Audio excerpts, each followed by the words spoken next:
SIR పై హనుమకొండలో కార్యకర్తలతో హరీష్ రావు మాట్లాడుతున్నారు. Live లో చూద్దాం. ఇంట్లో ఎంతమంది ఉన్నారో ఒక్కళ్ళది దొరికినా ఆ ఇంట్లో ఉండే అందరిది కూడా గ్రూపింగ్ అయిపోతుంది. ఇక దాని వెరిఫికేషన్ లేదా ఆ ఓట్లు క్లియర్. ఇక ఒక్కళ్ళది నయీం దొరికిందంటే, నయీం భార్య దొరికిందనుకో, నయీం క్లియర్, నయీం కొడుకు, కోడలు, ఎన్ని పేర్లు ఉంటే అన్ని పేర్లు క్లియర్ అయిపోతాయి. సపోజ్ నయీం కొడుకు హైదరాబాద్లో ఉద్యోగం చేస్తుండు, నయీం ఇంకో చిన్న కొడుకు దుబాయ్లో ఉన్నాడు, వాళ్ళు ఎవరు రావాల్సిన అవసరం లేదు. నయీంది ఒక్కళ్ళది వాళ్ళ ఇంట్లో దొరికింది కనుక నా కొడుకు బెంగళూరులో ఉన్నాడు, ఇక్కడే ఓటు రాయించుకుంటా అంటే ఇక్కడనే గ్రూప్ చేస్తారు. ఇంకో కొడుకు దుబాయ్లో ఉన్నాడు, ఆయన కొడుకు ఇక్కడే రాయించుకుంటా అంటే దాన్ని కూడా ఫ్యామిలీ గ్రూపింగ్లో నయీం కుటుంబ సభ్యుల ఓట్లన్నీ కూడా క్లియర్ అయిపోతాయి. అంటే ఫ్యామిలీ గ్రూపింగ్లో జరిగితే ఇంకా ఆ కుటుంబ సభ్యుల ఓట్లను స్పెషల్ రివిజన్లో, డోర్ టు డోర్ రివిజన్లో ఇక అవి వెతకాల్సిన అవసరం లేదు, అది క్లియర్ టిక్ పెట్టేస్తారు. ఇక ఆ ఓట్లు క్లియర్ అయినట్టే. ఇందాక నేను మాట చెప్పిన, సిద్దిపేటలో మా గ్రామాల్లో కొన్ని ఊర్లు 100% అయినాయి, కొన్ని ఊర్లు 99% అయింది అన్న. అంటే 99% ఫ్యామిలీ గ్రూపింగ్ అయిపోయింది. పట్టణానికి వచ్చేసరికి 62% అయింది, మిగతాయి దొరుకుతలేవు, గ్రూపింగ్ అయితలేదు. చాలా కష్టపడుతున్నాం. మేము కూడా బూత్కి 2 పెట్టినాం, ల్యాప్టాప్లు ఇచ్చినాం, ఆ పిల్లలకు ట్రైనింగ్ ఇచ్చి సెల్ ఫోన్లో సాఫ్ట్వేర్ ఇస్తారు. మీకు మీ బూతుకు సంబంధించి ఎన్ని ఓట్లు, ఆ ఓట్ల వివరాలు మీ ఫోన్లో డౌన్లోడ్ చేసి ఇస్తాడు వినయ్ భాస్కర్. బూత్ ఏజెంట్లకు మీ ఫోన్లో డౌన్లోడ్ చేసి ఇప్పిస్తారు. రమేష్ ఏం చేయాలంటే, జోరికే రమేష్ కూర్చో, ప్రతి బూత్ ఏజెంట్కు మీరు ఫోన్లో ఆయన బూత్లో ఎన్ని ఓట్లు ఉండేవో డౌన్లోడ్ చేసి ఇచ్చేయాలి. అది చూసుకొని డోర్ టు డోర్ యాక్చువల్గా పోలింగ్ ఆఫీసర్ యాక్టివ్ ఉంటే 90% అవుతుంది, కొంతమంది ఇన్యాక్టివ్ ఉంటే మనకి ఇబ్బంది అవుతుంది. అందుకే పోలింగ్ బూత్ ఏజెంట్గా మనం పనిచేయాలి. ఏమైంది సిద్దిపేటలో 62 ఎందుకు అయింది? 2002లో ఈ ఇంట్లో ఉండే ఈ ఇంటికి వెళ్ళి ఆ ఇంటికి పోయింది. ఇప్పుడు 24 ఏళ్లలో 3 ఇండ్లు మారిండు, 3 ఇండ్లలో వాళ్ళ ఓట్లు ఉన్నాయి. ఈడ ఓటు ఇట్లే ఉన్నది ఈ డివిజన్లో. 2015లో ఇంకొక ఆడ ఉండే ఆడ ఓటు అట్లే ఉన్నది. 2024లో ఇంకొక ఆడ పోయిండు, ఆడ రాసుకున్నాడు.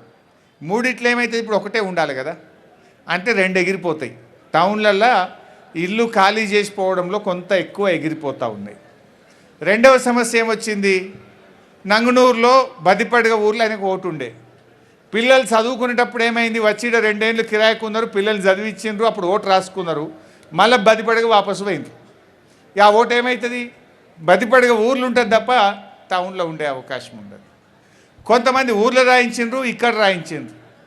ఊర్లలో ఫ్యామిలీ గ్రూపింగ్లా ఊర్లోనే రాయించుకునే వరకు టౌన్లల్లో ఓట్లు కొంత తగ్గుతున్నాయి. 2 చోట్ల ఉన్నాయి గతంలో. ఇప్పుడు ఊరన్నా ఉండాలి, టౌన్ అన్నా ఉండాలి, ఒక్క దగ్గరనే ఉండాలి. ఇట్లా వివిధ కారణాల వల్ల టౌన్లలో కొంత తగ్గుముఖం పడతా ఉంది. ఇండ్లు ఖాళీ చేసిపోవడం, ఎప్పుడు ఎక్కడున్నారో తెలియకపోవడం, ఆ 2002లో వాళ్ళ ఓటు హక్కు ఎక్కడుంది అనేది కొంతమంది చెప్పలేకపోతున్నారు. కూలీలు కానీ చదువుకోనటువంటి వాళ్ళు కానీ, అమ్మ నువ్వు 2002లో ఎక్కడున్నావు, 2002లో నీ ఓటు ఎక్కడున్నది అంటే వాళ్ళు చెప్పలేకపోతున్నారు.